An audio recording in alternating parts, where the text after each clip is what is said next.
This is Marty time.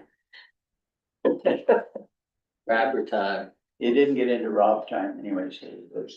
And you can, no hurry to sign them, but fellas went first and they're the first shoes. Pretty good. Call this meeting to order.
We'll call this meeting to order. We are sitting as council today. It's Tuesday, March the 24th, and we are beginning at 4 o'clock. We will begin this meeting of council by acknowledging that we are meeting on Aboriginal land that has been inhabited by Indigenous peoples from the beginning. Long before today, as we gather here, there have been Aboriginal peoples who have been the stewards of this place. In particular, we acknowledge the traditional territory of the Anishinaabe, Wendat, and Haudenosaunee peoples. Thank you very much, Councillor Aragona. Item number 4 is the agenda. It's moved by Councillor Card, seconded by Councillor Crapper, that the agenda for the meeting of council held on March 24th, 2026 be adopted as amended. Any discussion? Call the question. All in favor? Carried. Very good.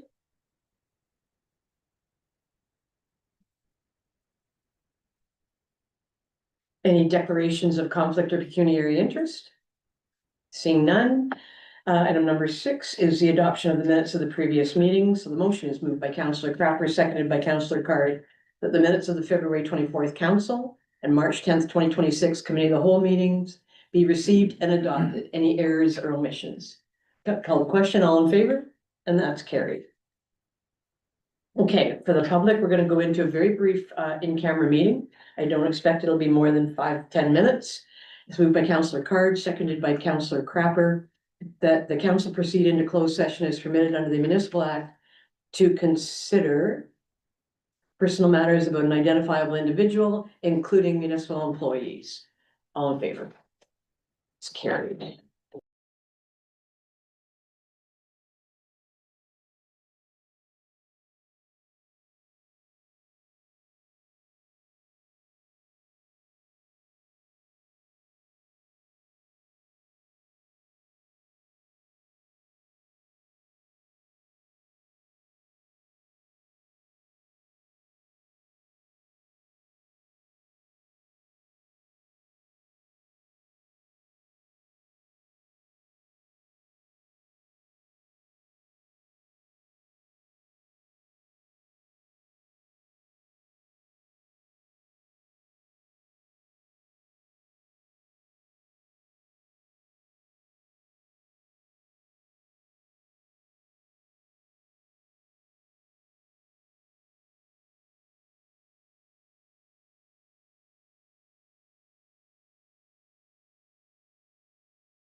Okay, welcome back, everybody. We're back in open session, moved by Councillor Aragona, seconded by Councillor Cardy.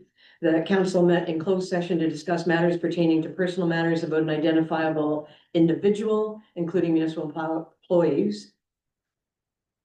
And council took no action beyond receiving the information from staff. All in favor? That's carried. Alrighty, so we now move to item number 9, our delegations, and we welcome Laura Huber. Laura Huber has been a great supporter of the village. Of course, she's with KPMG, not just with, she's a senior manager with KPMG, maybe more than. Okay. And we're going to hear the brief on the 2024 audit. I'd like to remind the public and just jog council's memory that we were behind years in doing our audits. And 3 or 4 months ago, we sat and were briefed and accepted the findings for the 2023 audit. Today, we are here to do the 2024. And we are hoping that in the next 4 months, we will do the 2025. 2025 now is on schedule with all of our colleagues, but this is our last bit of getting caught up. So with that, Lori, I'll call you to the podium. Thank you so much for being here. Wonderful. Thank you very much, Madam Mayor. Good afternoon, Council. It's my pleasure to be here before you to share with you the highlights of our audit for the year ended December 31, 2024. We are essentially complete, save for the discussions here this afternoon. Once Council does accept and approve the financial statements as presented, we will be in a position to release our audit report in final. I did give you a fairly fulsome report. I won't go through page by page, but I'll certainly stop on any of the things that I think are most meaningful to share with you. As we embark on the start of any new fiscal year, we need to be considered, given consideration to any changes to the auditing standards or the accounting standards. Pleased to say that fiscal 2024 was actually a light year relative to the 2023 year.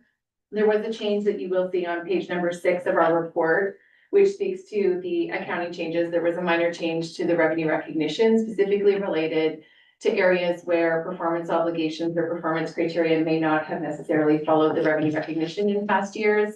So things like building department revenues and permit revenues tended to be recorded as revenues upon receipt. That is no longer an option. And so we certainly worked with the team to make sure that was caught in the change this year, which was very much minor in nature, but will continue as we move forward. The next couple of slides speaks to materiality. So as we all know, a financial statement audit doesn't encompass 100% of the transactions that culminate into the financial statements that we ultimately opine on. So what we do at the start of any fiscal year is set a level of materiality. Materiality is meant to say, you know, what would change a user's decision on the financial statements? As we know, financial statements are general purpose. They are used by a lot of folks outside of the organization. And so the handbook tells us certain parameters, be it either total revenues or total expenses. And for municipal government, we know that capital revenues in any given year can certainly skew the benchmark. So we tend to focus on total expenses. So you will see that our materiality has remained consistent with the previous year in 2023. Despite a slight change in the benchmark, we did keep it consistent. So our overall financial reporting materiality for fiscal 2024 was set at 90. That might feel large, and as it should, because that's really the overall arching piece that we ultimately look at when we might identify any audit misstatements. And if they are significant or material, that would impact our audit report. And you will see those items that we did flag through the course of our audit in the following pages. So I've done a little bit of a summary of some of the key pieces in your financial statements as part of one report. So we didn't have to look at 2 separate pieces together. So what you see in front of you is your statement of financial position, otherwise known as your balance sheet, at the close of business being December 31. Hopefully you can see, or you've had the opportunity to read in advance some of the variances on the right-hand side, but I'll certainly pull out some highlights. And if you have any questions, please do feel free to stop. So at the top of the house, you will see your financial assets, so things that will convert into cash. You will see that the cash has decreased year over year. You will see there is a specific statement in your financial statements if you were interested to know the specific movements in cash in the different buckets, be it operations, investing activities, or financing or capital. However, you will see as we move along in the statement of operations, one of the key pieces was a use of cash from operations, specifically related to the in-year deficit that we will get to in a minute. You might be alarmed when you see your taxes receivable at the end of the year being significantly higher than the previous year. That could raise an alarm bell. However, this is a good news story to some degree. There were a number of supplementary tax bills that were issued just prior to the end of the year. So they sit as an outstanding receivable until they are collected and converted into cash. So it's really a timing issue and not really indicative of anything more pervasive from a collection risk. On accounts receivable, you will see there was some activity this year compared to the previous year, specifically related to some grants. So certainly through the course of the audit, we are always interested to know whether or not any of these receivables have collection risk. So again, the work has been done, and certainly we do believe that those are all valid and accurate receivables. So certainly nothing of interest to bring to your attention there. When we look at your financial liabilities, still back on page number 9, you will see the different breakout. Accounts payable and accrued liabilities have gone up year over year. This is always an interesting one because it's really a matter of timing and when the last checks were run at the end of the year. So this year, it's just the way it turned out that there were more payables at the end of the year than the previous year, but certainly nothing of any significance to bring to your attention. And of course, through the course of the audit, we do lots of work on cutoff to make sure that cutoff is appropriate, and nothing was identified through that work as well. Some of the other things to bring to your attention, you might be interested, there is a new line that we included this year, deferred revenue just shy of $95,000.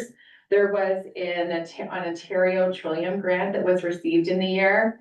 Revenue recognition was not met. So what that means, even though it was sitting in your bank, you can't actually report it as revenue until you earn it.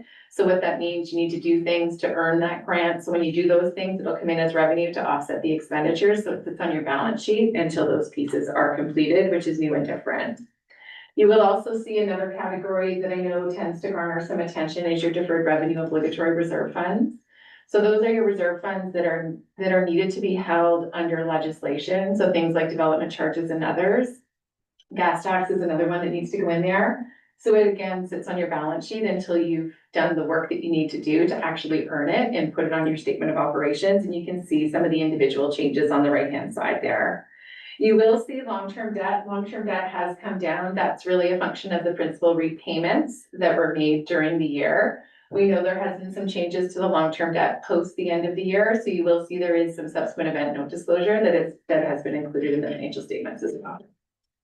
So that takes us to your net debt line, which is pretty consistent with 2023, which is the accumulation of your total financial assets minus your financial liabilities. Below the line is where you'll see your tangible capital assets, which is certainly a large amount, just shy of 14 million at a net book value, meaning total cost less accumulated amortization. You will see key additions during the year were pretty much offset by the annual charge for amortization, but there were with additions to your Glen Street, some docks and some equipment purchases that's included in there this year. So when you add your non-financial assets to your net debt, that's where we come to this line called municipal equity. And there is a very nice detailed note disclosure in note number 7 of the financial statements that will show you the breakout of those individual pieces as well. So moving along a couple of slides, we'll stop briefly on page number 11. Page number 11 is a bit of a trending analysis that shows you where you've come over the course of time in terms of your total reserve and reserve funds. So you can certainly see here, there's been some accumulation over the course of time, a little bit of a dip in 2024 based on some of the priorities that the village executed, but certainly in and of itself, certainly nothing to bring to your attention there. The next slide takes your reserve and reserve funds and looks at it a little bit differently. When the province ultimately gets municipal financial statements, they do run some KPIs, and this is one of them. And they would look at your reserve and reserve funds as a function of your operating expenses. And in their view, anything greater than 20% would be green or good. And you can see you've certainly met that standard over the course of the last 5 years. And certainly, I don't have a terribly long history here at the village, but I know over the course of time, that number tended to be quite low. So I think there's certainly been some nice progress made over the years. Next slide on page number 13. This is another piece that the province looks at as your taxes receivable as a percentage of current levy. So without my remarks that I made earlier, this would be alarming. So again, it's a blip in terms of the course of time being December 31 in those supplementaries, but certainly I think when you get to 2025, you will level out, assuming you don't have any other new significant supplementaries, which I don't think will be the case. And so again, nothing from a collection risk point of view. So then that takes us to the second piece that is the integral part of your financial statements, which is your statement of operations, which highlights your total revenues and your total expenses. And it does also give you some alignment to the budget that was approved and passed by council. So I won't go through each of the lines really in a whole lot of detail, but you can see a little bit of an interesting result, I would say, for 2024. When you cut through the total revenues and total expenses, you did report an in-year deficit to the tune of about 182,000 for fiscal 2024. You can see in terms of revenues in aggregate, they were down compared to the previous year. And unfortunately, the same piece, I would say, from an expense side of the house, you can see your expenses have increased year over year as well. So there is some explanations on some of the more significant variances on the right-hand side. And then what that did was erode some of your accumulated municipal equity that you would have had from previous years. Moving along a couple of slides, I will stop just briefly on page number 16 and give you a little bit of insight in terms of our audit. I know I was just here a few months ago and I won't bore you with a lot of the details, but just as a quick reminder, we do audit to what we believe is our professional judgment risk of material misstatement. So you can see, generally speaking, it is a low risk audit, which is common for municipalities. In addition to that, we are required to make sure that we address certain presumed risks, specifically related to fraud.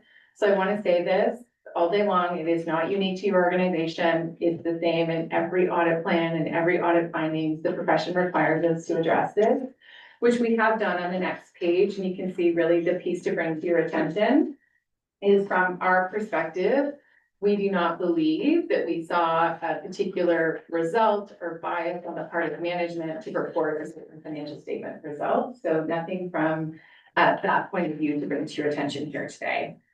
We have made one new observation this year in our report, which is on page number 18. And that's really an observation around the village's financial management. So as I said earlier on your statement of operations, you have reported an in-year annual deficit. And I know there's been ongoing conversations. There's been a lot of change, certainly with personnel and other things at the village. However, it is my job to make sure that I flag these things for consideration for the future and have a plan forward. Certainly reporting an in-year deficit in a municipal financial statement is less than ideal, but it's certainly part of, overall financial sustainability and long-term financial planning moving forward. The numbers are what they are, but certainly I've had conversations with the CIO and others to make sure that there was a plan forward to remedy that. That's a question on that. So this was in 2024, and we were doing these audits as a way of catching up from times where we didn't have structures in place that were working well. And we're now in 2025. Is it fair to say that the recommendations outlined there in 2024 are in place today? So through you, Madam Mayor, that's a really great question. Unfortunately, I haven't been into actually testing the assurances. However, we have made a number of recommendations through the course of our engagement as the external auditor, and as recent as, I'm going to say, 2-3 weeks ago, going through those observations to get the current year update from the team. I was pleasantly surprised to hear about the traction, haven't seen the traction. So I think the proof will really be when we come and tick and tie and look at the details, but certainly at a high level, 30,000 foot view, feeling confident that it's moving in the right direction. Okay, so into the numbers themselves. So as I said earlier, materiality was set at $90,000. So 5% of that number is $4,500, which is relatively small, but it's really based on the size and scale of your operation. There are two types of misstatements that we might identify through the course of the audit. Asset being uncorrected, not included in your draft financial statements, and others that were corrected. If we flip a page, I have given you a little bit of a summary. There are a number of items that are not corrected, not in your draft financial statements. They will be rolled into your 2025 financial statements. A number of them, the first line being the carryover from the previous year, these are really timing items. So are expenses or revenue going in the right period? If the answer is no, one period is high, the next period is low. After the end of 2 years, they will net to zero. So that will go away. However, when we accumulate the ups and the downs, if you will, they aggregate to $5,000. So in the interest of time and tidying things up and being able to come here, we all felt collectively comfortable that that would not materially misstatement the financial statement. And those will be flushed through fiscal 2025. Moving along, we spent a lot of time and attention on the numbers through the audit, but we are also required to give consideration to the systems, processes, and controls specifically related to financial reporting. And you would have heard me speak to this as well in my previous presentation here back in December. At that time, I did make the determination that there was a significant deficiency in internal controls, and certainly you will see on the next slide, that piece certainly carries on. We would consider that not to be remediated in 2024. However, without dwelling on the past, based on the previous question and the work and discussions we've had thus far, certainly feeling optimistic that that will be, if not fully remediated, partially remediated by the time the 2025 presentation comes to bear. Just skipping through actually a couple of things. I will just stop briefly on independence. So that's certainly something that is top of mind always, because that's really the value that we bring to the table as the external set of eyes. And so we have not provided as a firm, myself or any other of my colleagues within the firm, we are a large firm that might be thought to come to bear on our independence. So certainly feeling confident that we can opine on your financial statements as you would expect. So that takes me to the final piece, which is Appendix 1A, and our report starts on page number 29, which is our deliverable, which will sit at the front of your financial statements. It is a clean audit opinion where we believe that the financial statements do present fairly in all material respects, the financial activities for the year ended December 31, 2024. It is a 3-page report, but that is a standard report in Canada, so there's nothing unique there, and it will be dated once council does accept and approve the financial statements. Lots of other really great stuff in the report, but those are the highlights I wanted to share, and perhaps Madam Mayor, I'll pause here and welcome any questions. Yeah, thank you so much for the presentation.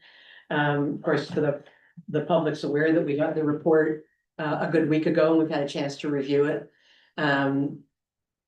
It's sort of the good, the bad, and the ugly. The good is the comment about our reserves. So you weren't here at that point in time when we had none. So, one foot in front of the other, and we continue to build them. We have had some challenges the last couple of years. You were aware of them in our treasury department. We think that we, as a council, with the advice of staff, developed a solid plan, and we're seeing that plan come into fruition now. So the deficit doesn't make us happy for sure. And we're trying to keep in mind that this is from 2024. And there was a historical deficit in 2023 that we did 3 or 4 months ago. And so we're very cognizant of that. Bad data in the budget. You can't expect to have good data coming out. So we hope that in 2025, these things are resolved, and that the audit that we get for last year, as you said, is all caught up with each other. And, then we're like every other municipality dealing with it day in, day out. It's hard to go back in time. I'm sure staff kudos to staff to be answering questions for the auditors of what happened 2023 and 2024. So thank you. I'm gonna open up for questions now, but I just wanted to make the comment on the historical deficit. We have challenged staff that we don't want to be in that position again. We've implemented their recommendation as far as the treasury, and so I'm optimistic, and I hear the same from my colleagues. Councillor Eric, go ahead. And so at the risk of oversimplifying, then what I'm hearing is 2023, 2024, we're catch up and clean up. We're on the right path. Things are getting better, and 2025 is looking good already based on your high level view. Absolutely. Very well said. Thanks very much. Councillor Carn. Yeah, just a statement. I'd like to say that I know the council and the mayor and staff are appreciative of the support and the deep dive into exactly what our problems have been. And as far as I'm concerned myself, the recommendation that we adopt some kind of a financial accounting system that's standardized. And I've been on, this is my second term on council. I think this is probably the fourth, and I hope the final methodology for keeping track of our numbers and expenses. So from what I understand, this is a very accepted accounting system, so I look forward to seeing the results. Councillor Cracker?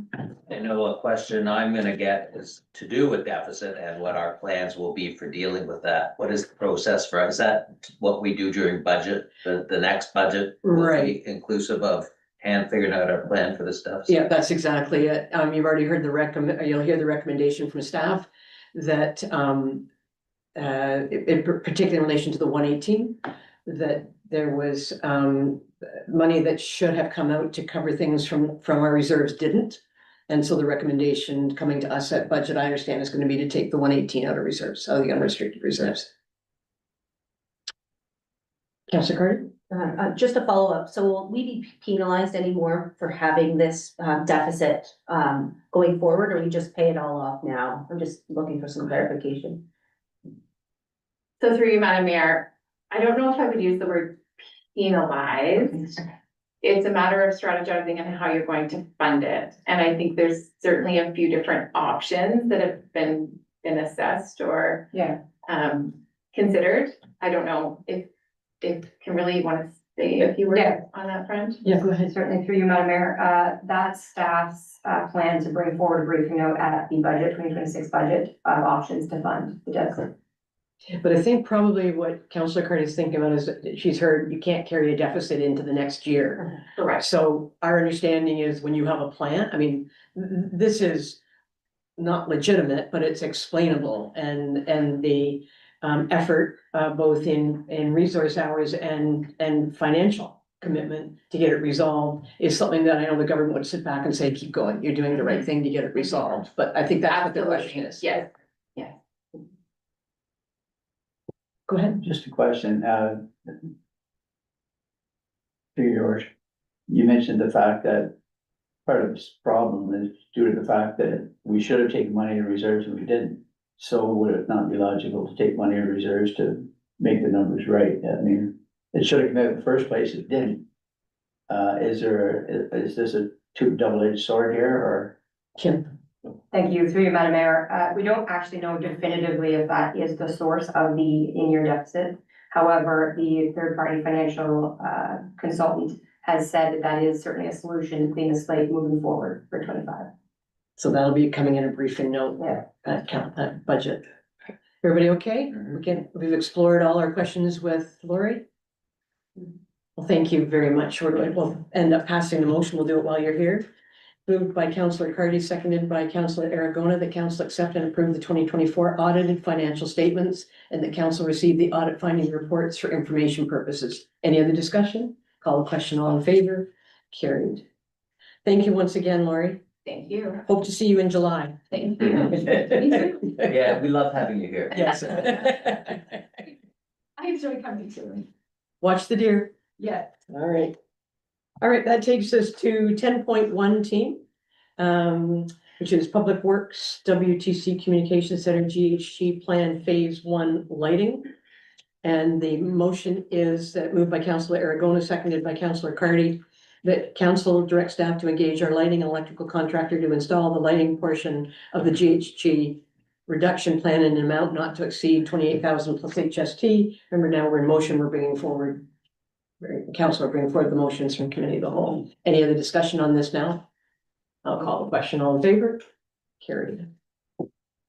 And item number 2, I made Councillor, you want to read this the last time? And the motion is moved by Councillor Cardy, seconded by Councillor Aragona. Whereas the council of the village of Westport approved through budget processes the installation and maintenance of an electric vehicle charging station to support tourism and economic development. And whereas the village of Westport provides the charging station as a free service to electric vehicle owners visiting the village. And whereas annual free usage has increased since the installation of the charging station, while electricity rates continue to rise. Now therefore, that council directs staff to research and report back on the current costs of operating the charging station based on monthly hydro delivery charges, maintenance and data monitoring fees, idle fees, and any other fees incurred on a per charge basis, and provide an overview of user fees neighboring municipalities with similar municipally run EV stations have implemented. And you want to make a comment on? I think the mayor read that better than I did. Well, I wasn't surprised, you were. Councillor Crapo.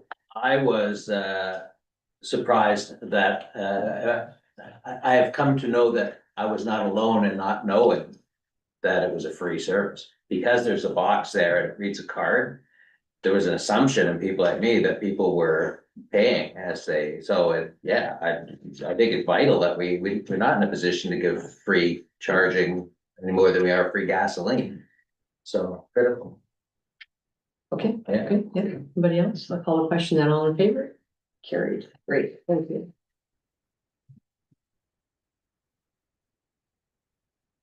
All right, so that brings us to 10.3, which is our special events policy. Just wanna, I've spent, as have you, I spent a fair bit of time this last week going through videos and just to center myself, like how did this get started? Where did we begin and where are we? So with your indulgence, I just like to take us back to October. So I just think it's very helpful. So at the October committee of the whole meeting, staff provided us with a briefing note that outlined concerns that raised by staff, raised by others in regards to Westport. And lots of compliments about the show that it was. And then so the note talked to ways to improve safety, including road closure processes, insurance requirements, and indicated there was a request for to connect with organizers soon. So that was in the briefing note. In the briefing note we received in October, that we learned that in May of 2025, our staff were advised that the 2025 event would proceed. And at that time, the staff provided sort of that relevant forms around road closures and other things. And in September, staff followed up before the event, staff followed up with the organizers. And at that time, they indicated they were not planning to close roads. So we did go into the event knowing that was their position. So the October committee of the whole meeting, when we were discussing the briefing note, we talked about giving direction to staff, and sitting as committee decided to defer for a month so that members of committee and council could get their head around what direction they wanted to give to staff. So the matter was carried forward and came back in November. Again, there was a healthy discussion at that meeting. There was discussion about could it be paid off through one of the adjutants was the invoice that the village gave in relation to the cost for staff for closing the roads and that sort of thing. So one of the suggestions was, could the community grants cover that? And we directed staff to meet with the organizers. I put that at the top of the list. Is there a mechanism to check? I wasn't clear on the policy at that meeting, but as long as the policy would allow it, have that conversation. We understand from staff that policy, they found a way to make it work. And that was part of the discussion that they had with the one member of the organization committee that came to the meeting. So, we were hopeful. The application did not come forward to cover the cost of that. So in December, we directed staff to develop a major events policy. In February and March, with the last two committee of the whole meetings, and that we've had a look at it. And the February meeting, there were concerns raised, and we wanted to talk to people. There's really been some great interaction from all people sitting around this horseshoe. Some people felt the language was too harsh. Some people felt that it missed the point of the fundamental principle that this was something for us to work together on to encourage community involvement. And yet at the same time, others were really clear in their comments that an event such as Westport, although the porches are on private property, the sidewalks and the streets are facing the porches. So the municipality had a responsibility to follow through to ensure that the event was safe and the risk to the village was minimized. So at the last meeting, we decided to come back tonight. Whether we go, so I'm gonna open it up for questions. I'm not suggesting my way or the highway in regards to reading it line by line. I know we've all thought about it, but I thought context was important. Because what I really want to emphasize is that although it was prompted by Westport, we're new at this. You know, we have not had, the major events we've had have been Music Westport, which are specific to venues. It's not about happening on the street. So we are new about large shows that happen at Lockwood, in the parking lot, in the arena, and in the baseball diamond. And we recognize that although Westport was what prompted it, we need to make sure that we've got clear, fair, and consistent guidelines that support community events while meeting our own responsibilities. So it's that balance that we are trying to find in front of the world, on camera, because we can't have these conversations behind closed doors. They have to be in public. We can't have these conversations the way Councillor Cardy suggested at the last meeting, that every business in the world, when you're working on this, you have a soft version, you redline it, you add your comments. We know that's an illegal meeting, so we can't do that as well. So we recognize the value that events like Westport bring to the community. We recognize that they contribute to our vibrancy. They bring people together and are something that many residents and visitors and each member of this council look forward to. We've stated that position many times, each of us in our own way. But as I said, at the same time, as a municipality, we have an obligation to ensure that appropriate plans are in place to keep people safe, and finding that balance is where we are. So let's remember, and this is for the public, we are still in the early stages of developing this policy. Here we are, dealing with policy development, as I said, doing it in full view of the public, the good, the bad, and the ugly, the disagreements, the agreements. We do not have the opportunity to do it in private, and if the public thinks it's painful for them to watch, well, believe me, it can be painful in here trying to move this forward. So, to members of the public who are watching, this is our message. We have more work to do. But we want to make one thing perfectly clear. We are a long way from having a policy in place.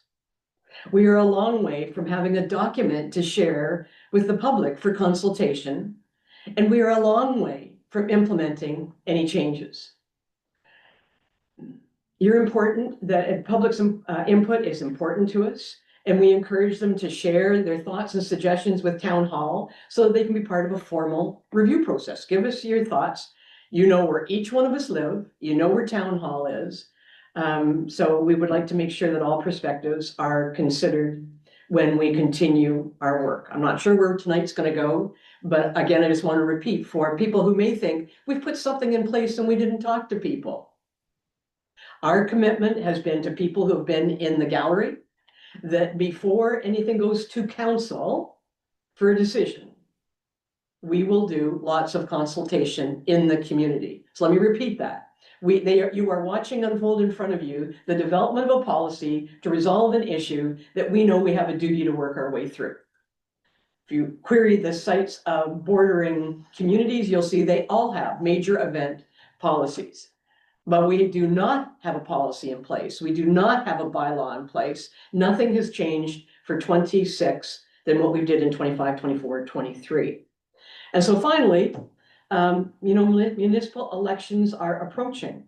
And so again, this is for the public. And I'm very sincere that I would encourage anyone interested in these kinds of discussions and decisions to consider putting their name forward. And to sit on this council, you have to be a resident of the village or own a business. But participating in local government is a meaningful way to contribute to the community. And I would open it up to anybody.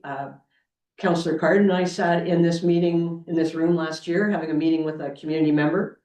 And before the meeting was done, we suggested and encouraged them to run for council. And it's turned out we're a better council because of that conversation. So enough said on that. So that's our chronology. This is the longest policy that has ever come across my table, sitting as mayor.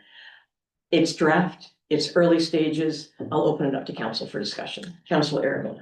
So I think, I appreciate the bringing everybody up to speed, and I think that putting everything in context is a great idea, and I think that's very important. I think the most important word that I heard there, that I think we need to keep in mind is that although this was spurred by one event, the process that we're going through is for our all-encompassing policy.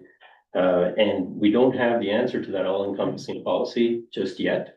In the 2 weeks since our last meeting, I've written 3,000 words of points for the second draft policy that I will not take everybody through this evening.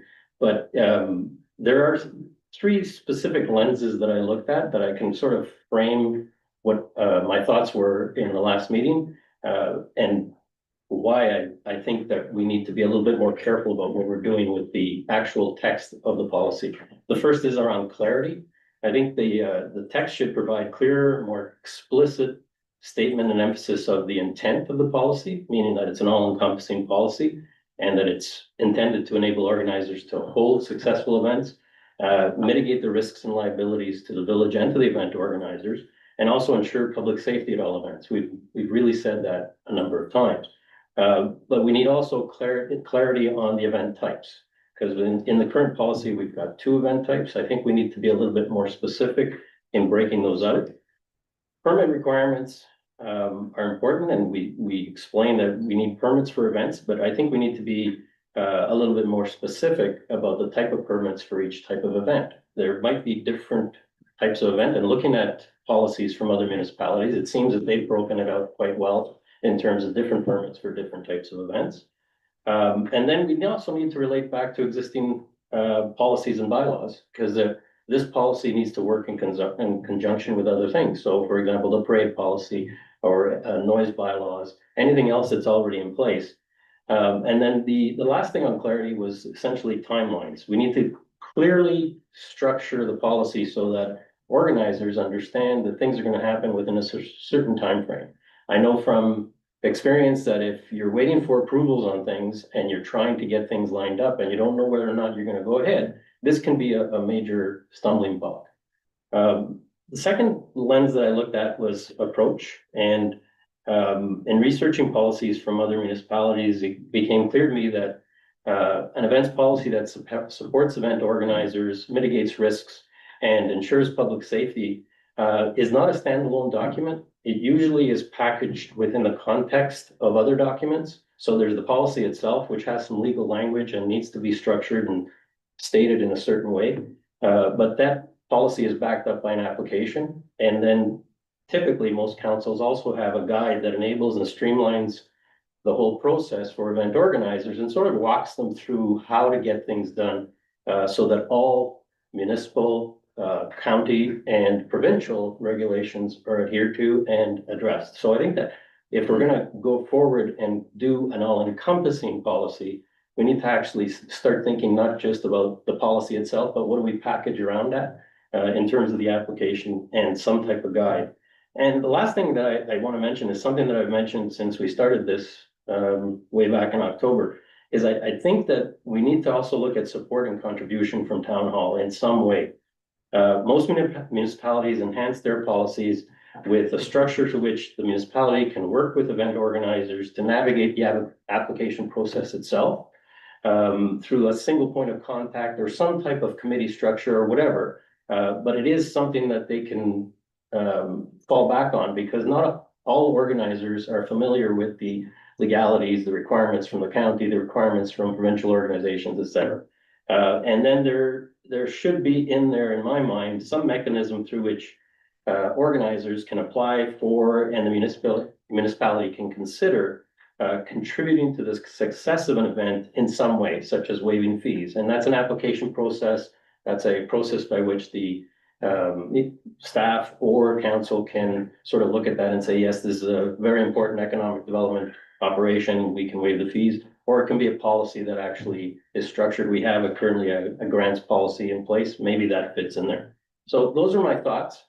Without taking council through my 3,000 word 3,000 words of point form comments on the exact existing draft. I can provide that to staff, but that's a summary of where I was coming from when we had our last meeting.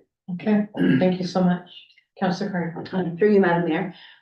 So speaking to what Councillor Aragon is talking about, I've been part of the candidate committee for 5 years now. My point of contact doesn't always have to stay this way, but was CAO Westgate, and I would contact her. She would send me the fillable PDF for road closure. It was pretty clear if I wasn't understanding what it was saying or asking of me, she was readily available to answer. And it was basically, I wanted a road closure for Canada Day. Yes, no, it was, you check the list, what do you need to do, proof of insurance, and then the barricades were dropped off and we set them up on the morning of. So I feel like there's certain parts of this events policy are already for road closure and all that are in place. We just want to make sure people are safe and at the same time enjoying what's going on in our amazing village. I also, speaking to some of your points, I think when we look at this policy, like the level of risk, is it a 15-minute parade down one street versus a whole village day-long event? I think we maybe need to look at the policy from that lens as well, when we're discussing it, and how we can work together to, you know, it doesn't need to be a daunting thing. We just need to, here's your checklist, like you said, or a policy, or as part of it, the application, and fill it out, and then we go from there. Thank you. Councillor Crawford and then Councillor Carter. Yeah, I'll keep it short. I think that there are two areas that I would hope we spend the most time on. And one, although a policy of the sort that we've been looking at is part of what we need to do bureaucratically to make sure the rules are clear. It's not what the public is interested in. And many, but not all, but many of the communities that approach this do so primarily through the guideline document Councillor Aragona spoke to. There's lots of examples out there. I think it's really important to reaffirm that this isn't something we're inventing. I mean, all communities have to have a structure for events. And it's the unfortunate thing is that the realities of what people glean from Facebook lead them to believe that we're imposing something to create a difficulty for community events. This is creating a structure in which community events will thrive. The proof of the pudding is that's how other communities do it. And communities have lawyers who say, boy, you're nuts to allow that to happen without having some requirement for insurance. Right. Everyone I speak to about that agrees. But I think speaking to us is what we need people to do, not jumping to conclusions based on what we read on Facebook. And it's frustrating as a counselor to not have people jump to conclusions about our intent rather than talk to us about our intent. Because every time I have a conversation with someone, people walk away going, oh, well, that makes sense. Right. I happen to be a musician at that event. I love being part of that event, but I also recognize that it's one of many events. And level playing field and clarity, the guideline documents that you can see in Smiths Falls, for example, are the cornerstone. It's what people go to the website and open up and it says, hiya, here's what you have to do. And it links to the application, the policy. Nobody reads the policy. Like the details of the policy are in the guideline. Right. I love that approach. I would recommend that that's the approach we spend the most time on, because being seen as user-friendly, being seen as supporters, not antagonists, and unfortunately, we're seen as antagonists at the moment. We need to reverse that trend in our document. And the second point is about community engagement, and I would strongly recommend that as we build this document, we consider asking maybe one member of each of the, there's maybe a dozen groups, event groups, planning groups, maybe not even that many.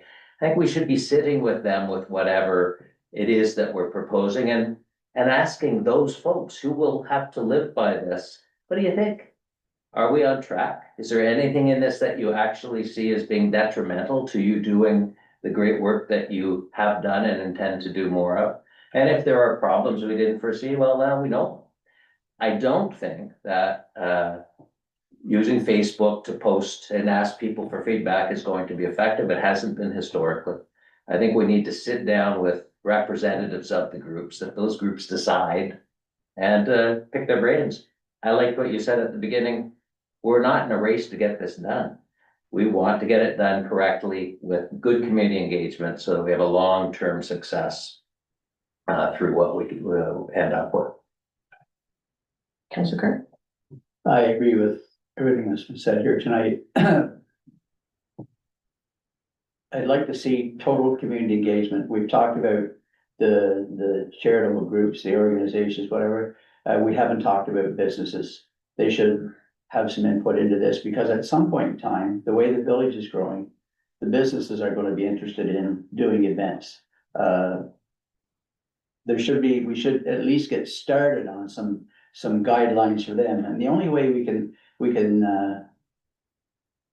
make this whole thing work, and everybody else has spoke to it, is to engage the community. And I think a written invitation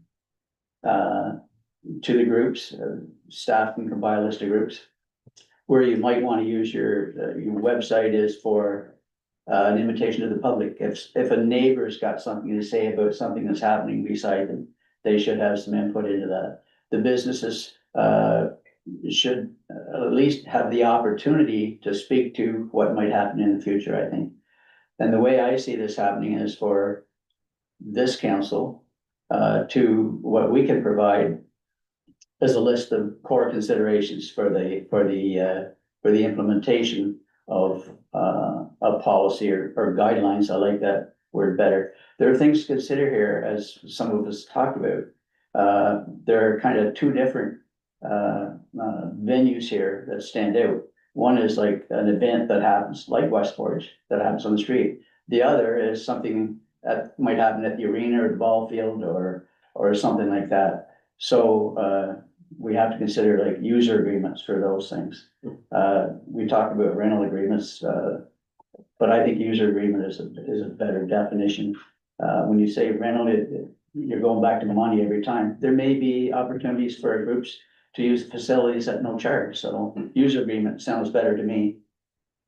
But I think each group should get a written invitation, and I say in writing because that makes it formal. That makes it, here's your personal invitation to come and speak to your concerns or to give us your input.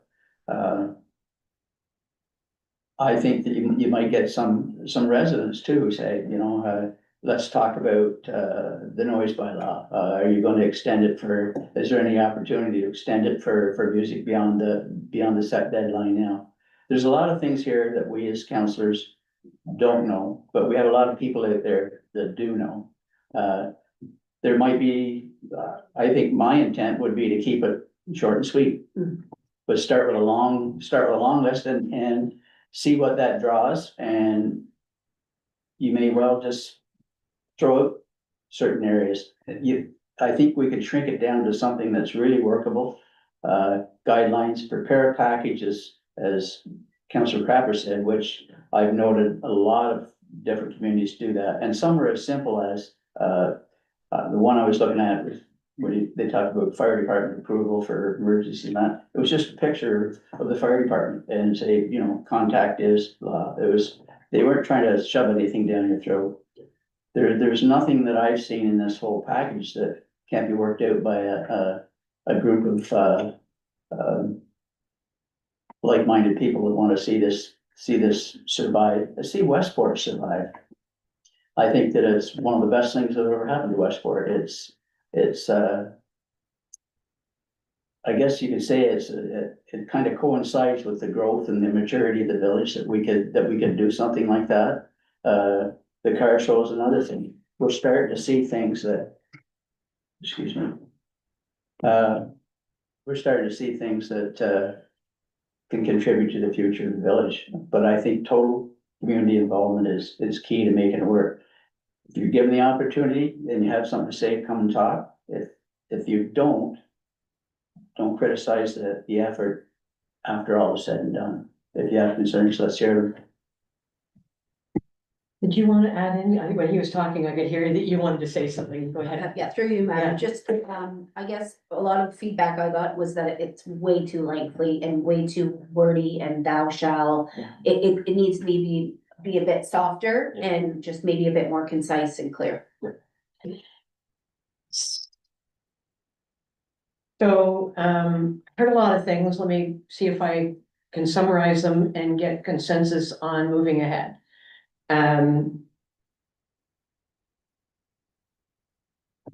I liked the three ways that you looked at it there, Councillor Argona, but I'm gonna jump to, Councillors Crapper and Card. Because we know we're not married to what we have in front of us now. And when Councillor Crapper, when you were talking and doing the consultation, what I was writing down was, what are we consulting them with? But I think Councillor Card got to that point, which, the themes or the concerns or whatever, this bullet point that you have, this list of bullet points that you have in your mind. I suspect it's traffic plan, parking, like I suspect, what do you want to do about that if you hold an event?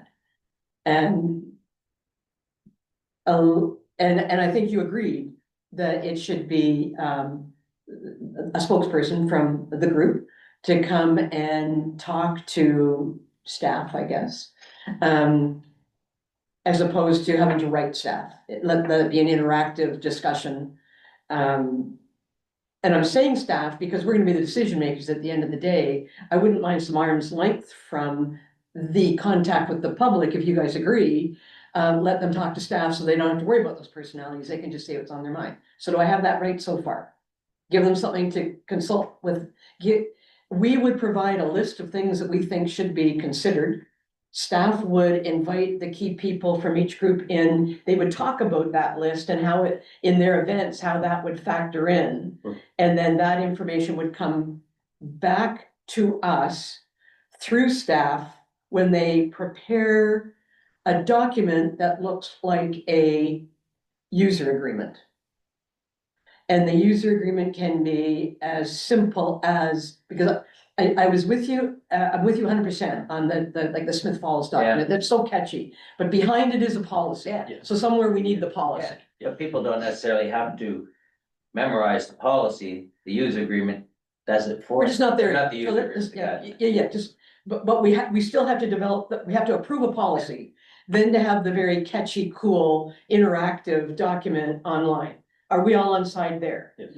All right, but if we went back to what is going to be laid out in, I like the user agreement idea. I think that a rental agreement call, we can bash that around for 4 months too, but that everybody who is using the property has a document that they know. It's not the policy, it's the rental agreement or whatever, right? Because with the rental agreement comes part of what you said, Councillor Argona, what's the village giving? So, when you read the document that we've got, and I think of the people who are the users, does everybody have to set up a system to deal with accommodation? Does everybody have to set up, there are things that are inherent, that if people are paying, have an agreement with us to use the property, that we should provide it.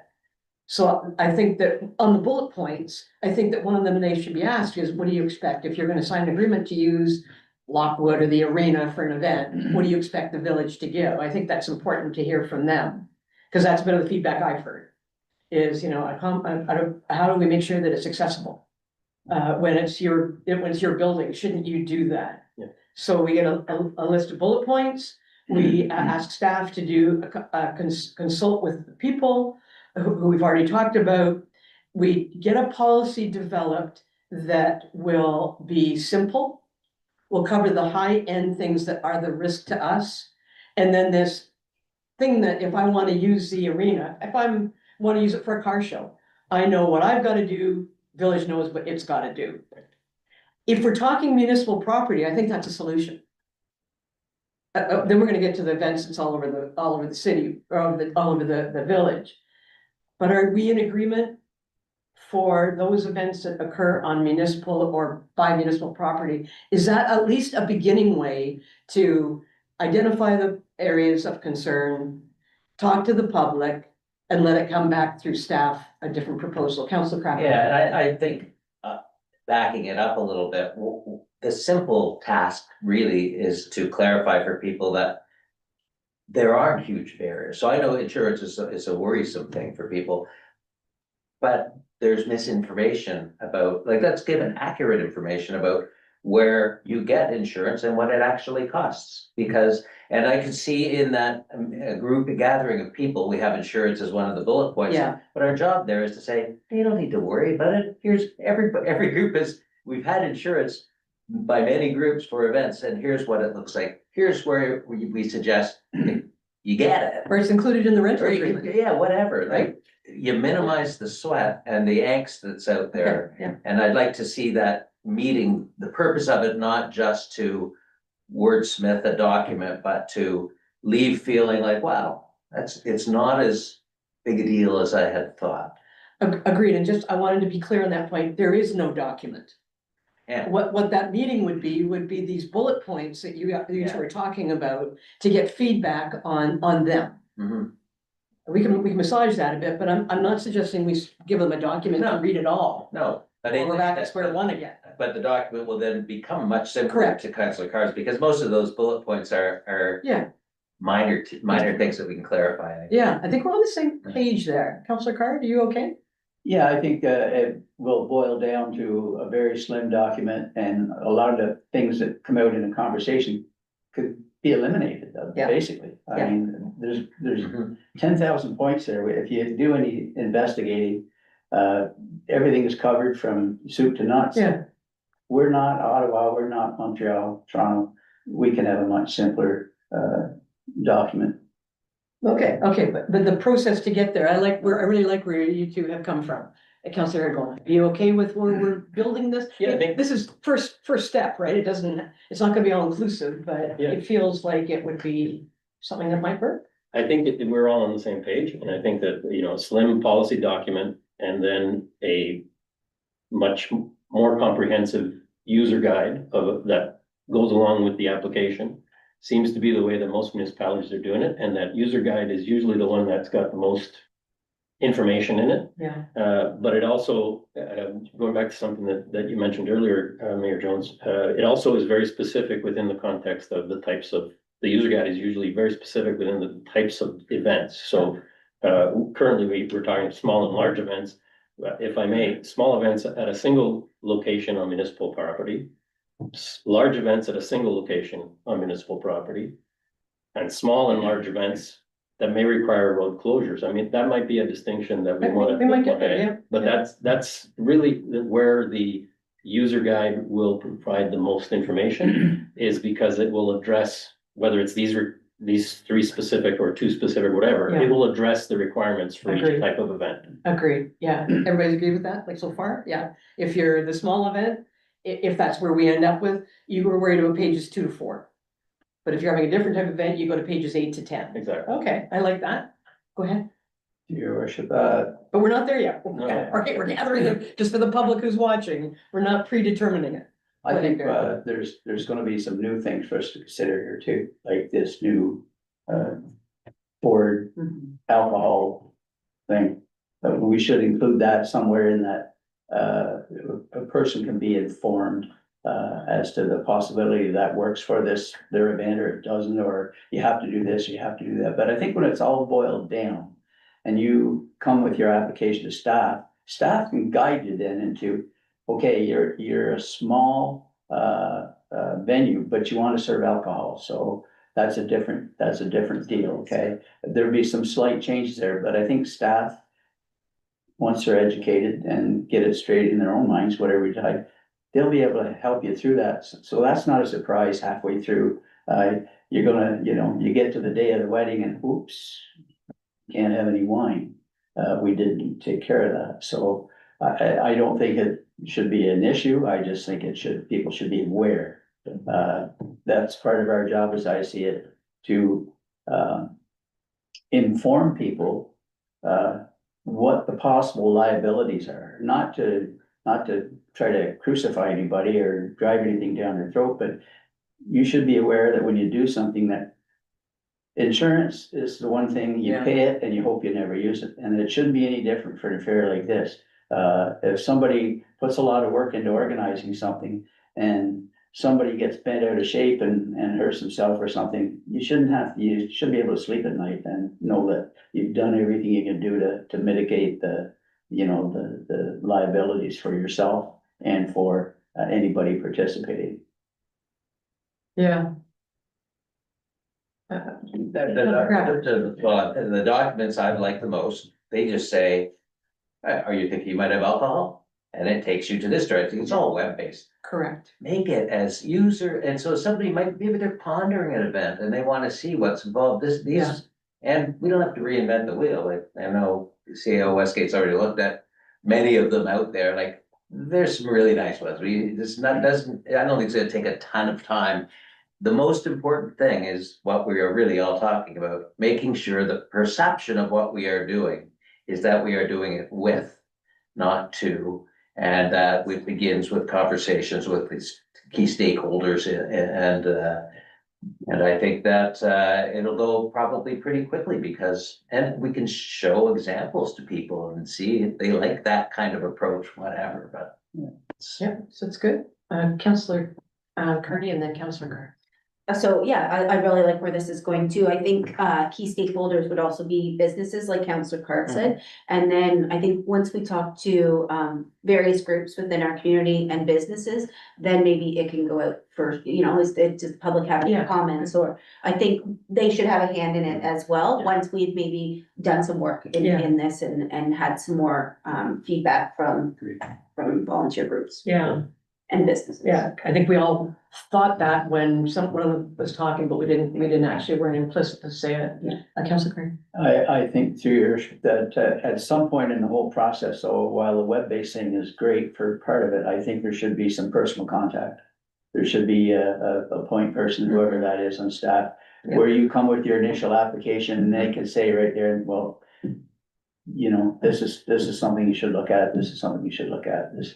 And if it ever boils down to a disagreement, I mean, it's something even that the CAO can't make a decision on, it can always be appealed to council.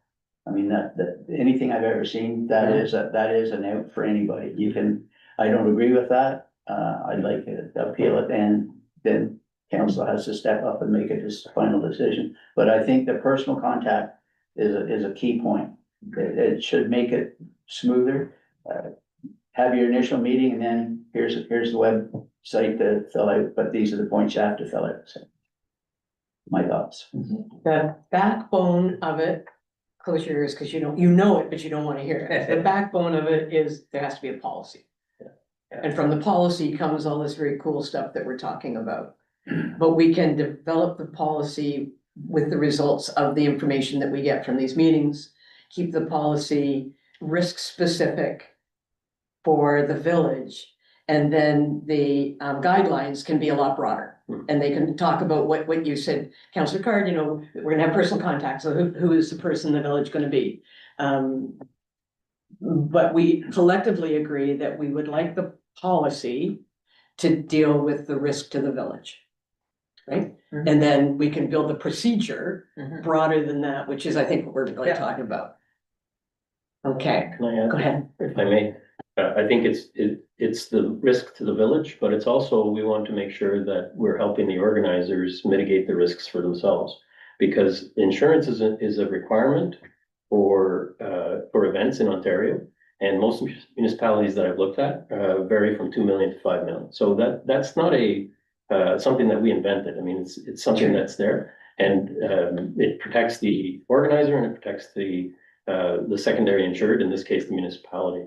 But it's also because under Ontario, as I understand it, any event organizer is responsible for whatever happens at their event beyond insurance. So we need to make sure that we're also working with the volunteers who may not know all of this, that we're working with them to help them mitigate their own risk.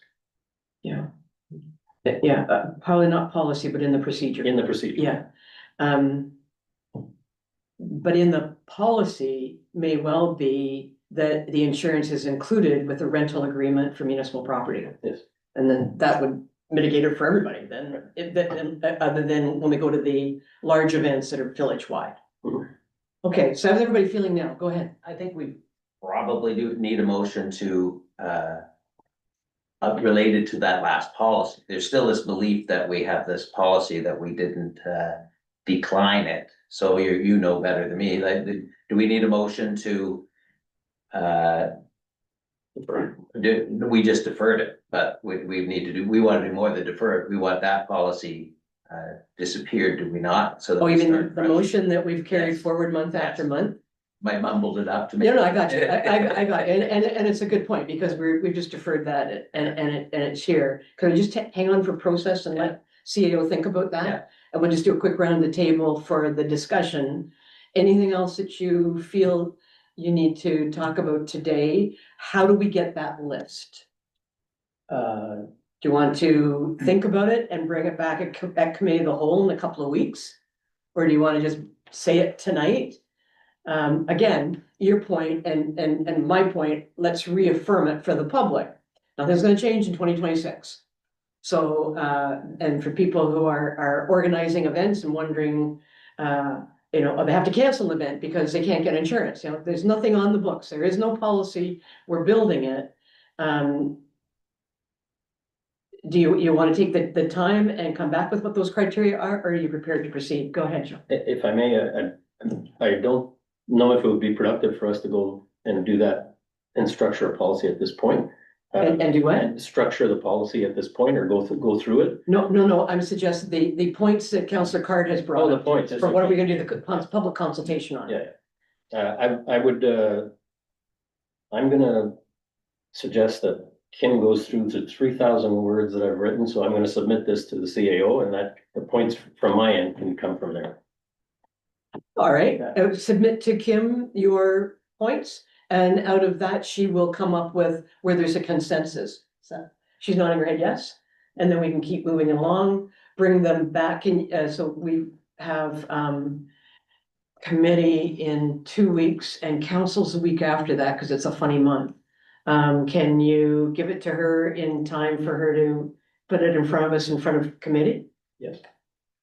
Yeah, okay, go ahead. I think, council's comment should be considered at the same time as the community's comments. It should be a package deal. We shouldn't, have any priority, advance, how can I say it? We shouldn't be advancing any, structured, statements or, we give our input just like everybody else and CAO and staff consider what we have to say as input. But I think from your plan, yours and Councilor Clark, that's step 2 or 3. Step 1 is we have to put something in front of the members of these teams, so what are your comments on? Yeah.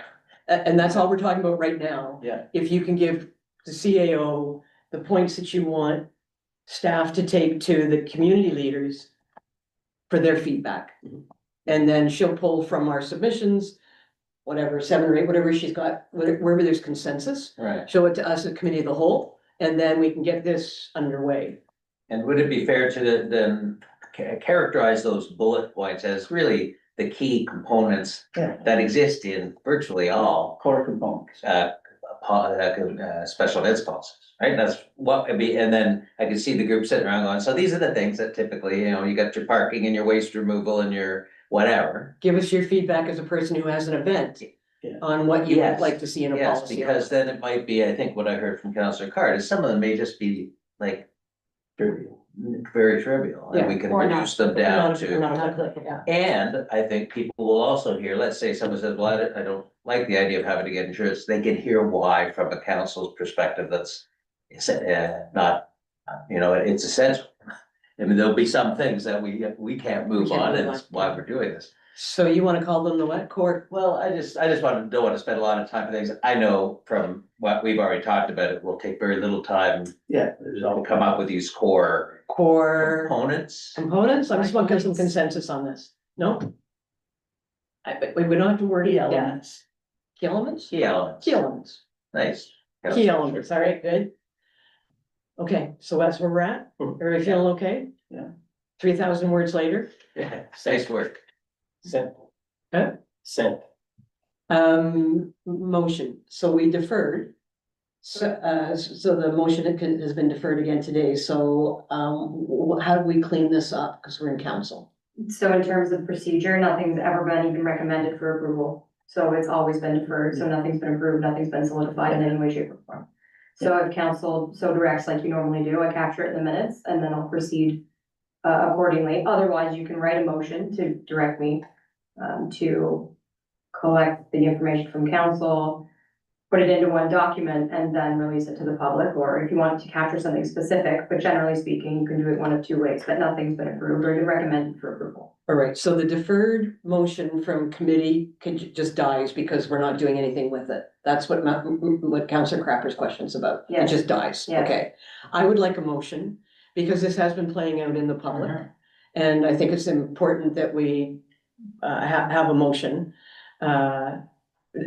beyond just directing staff. So the motion would sound like that council directs staff to compile from members of council their suggestions in regards to key elements to be used for consultation with members of community groups. Agreed. I was winging it. You can Yeah. change that any way you want. It's right on my. Yeah.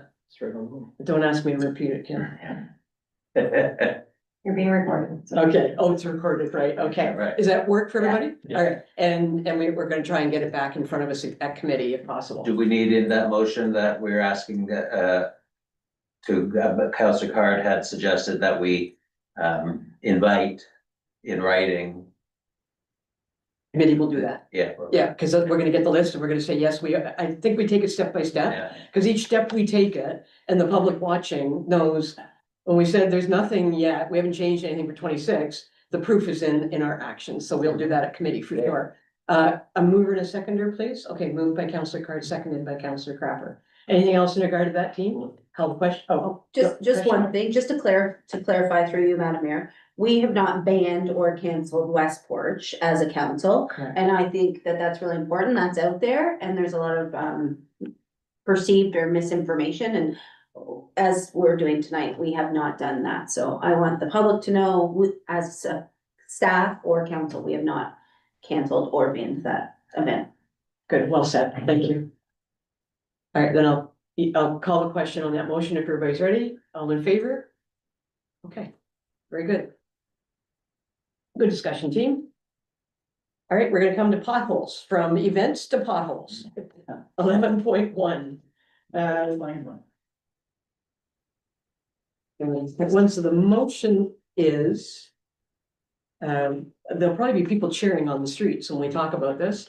Moved by Councillor Aragona, seconded by Councillor Cardy, that the Council of the Village of Westport delegate authority to the Manager of Public Works to complete hot mix paving at various locations in the village in amount not to exceed $45,000 plus HST to be completed prior to the end of March. Thank you. A question or go? Question. Go. So hot mix paving, is that potholes specifically or stretches of pavement, or Okay, is Peter, it compartmentalized? So cuts and stretches of pavement would be not filling potholes, So machine or hand laid? machine laid. okay, nice. Happy? Happy? Yeah, Councillor Aragona. Through you, Madam Mayor, to Peter, Manager of Public Works, is this specific for one street or is this village wide? You can't get your dibs in, you live in a newer community. I have to mention it anyway. Yeah, Peter, You're right, we don't have the quantities laid down quite yet, so we're not sure of the extent, but it'll be specific to parts of streets. based on the road condition reports, go ahead. The supplement, through Madam Mayor, Peter, this is in addition to what we've already planned for Spring Street, is that correct, or is that part of what we're doing for Spring Street? Go ahead, In addition to, your sure. in addition, yeah. I think it's too early to start bugging him about Spring Street, but maybe not. We gotta let the snow go. It was spring on Saturday. There you go. Okay, I'll call the question. All in favor? Carried, thank you. Item 11.2 is the treasury, and the motion is moved by Councilor Cardy, seconded by Councilor Aragona. The council received the report entitled Treasury 2025 Council Remuneration and Public Sector Salary Disclosure Report for information purposes. It's just a straight for information. It's the duty to report. Call the question then. All in favor? All right. In 12.1, the recommendation is moved by Councilor Aragona, seconded by Councilor Cardy, that council receives the 2025 Integrity Commissioners Report for information purposes. Again, duty to report. Call the question. All in favor? Bylaws. Am I missing one though? Shouldn't I have one more? Oh, you're pointing at me because I'm missing Sorry. it. That's it. It was the closed session briefing up regarding the emergency management grant. Yeah, that's it. We were gonna, Is that this? yes. Okay. So it was, we pulled it out, so the notes and the briefing note for council was in there in camera package, but we're bringing this out now to this point in time. Yeah. All right. So this is, you read the briefing note, and so for the public, it's a good news story. We got a grant, but you're not allowed to talk about grants in public until a member of that government makes a public statement. And MVP Clark made the public statement today. Therefore, that's why we're switching from closed out today, so we can let the public know the good news. And it's moved by Councilor Cardy, seconded by Councilor Aragona. The council directs staff to place the order for a 6-inch Bandit 65 XP wood chipper in the amount not to exceed $29,708 plus HST. Could you, either Peter or CAO, can you just give a 4 or 5 sentence about the grant so the public knows what this is in relation to? You want to read on? Yeah, so the provincial government announced as over the years, a emergency preparedness grant meant to increase resiliency among small and rural municipalities. So this is the third time around. The village has put in a couple times before. This time, pleased to report, obviously the successful application went in. The items that were previously identified was around wind events and around our emergency planning, which identified the need for an emergency or additional volunteers within the village.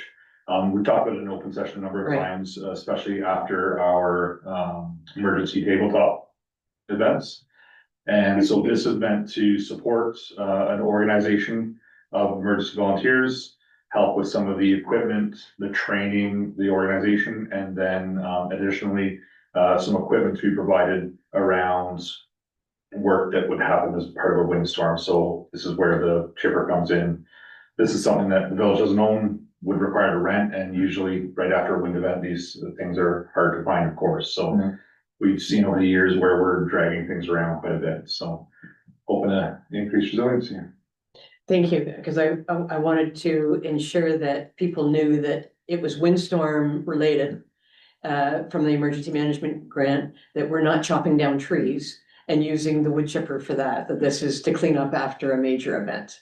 Councillor Carn. Through your worship, will staff receive formal training on the whichever? Yes, sir. Go ahead. Okay, Awesome. good. Anybody, anything else? Call the question. All in favor? Carried. Congratulations. Yeah.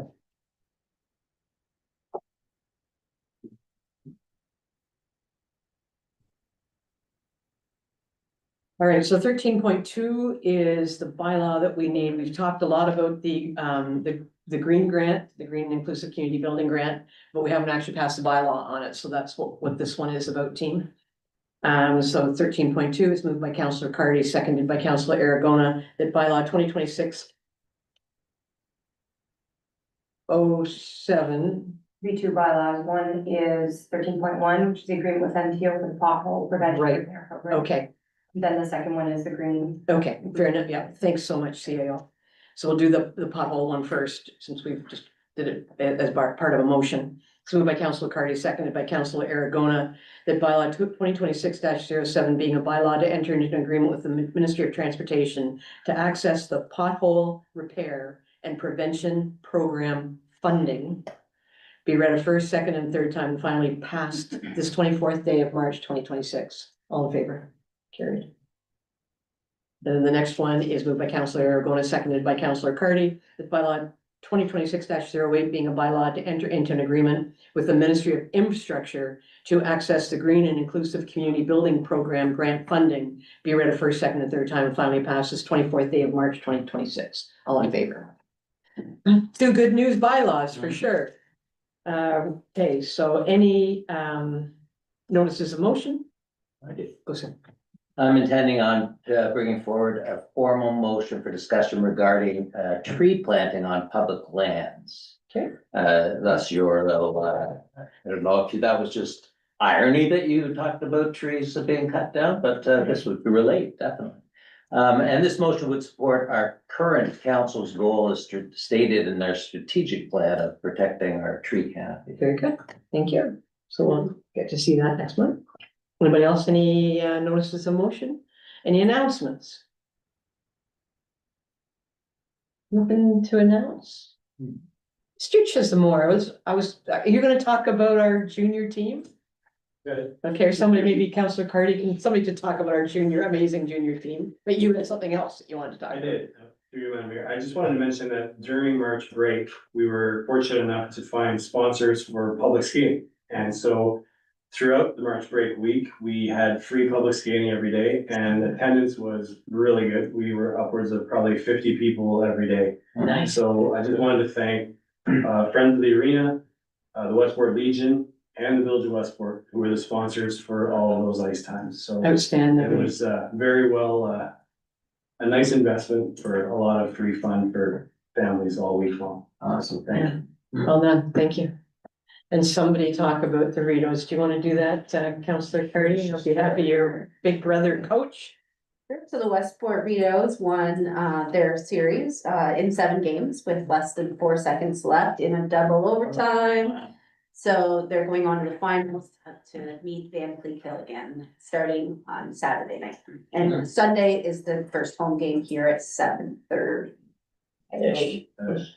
We should invite Coach Merkley to attend council and advise us on strategy. Yeah. 4 seconds left. Yeah, that was exciting. Yeah, very good. All right, anybody, anything else? Any questions from the public or from the media? Okay. I'm kind of surprised.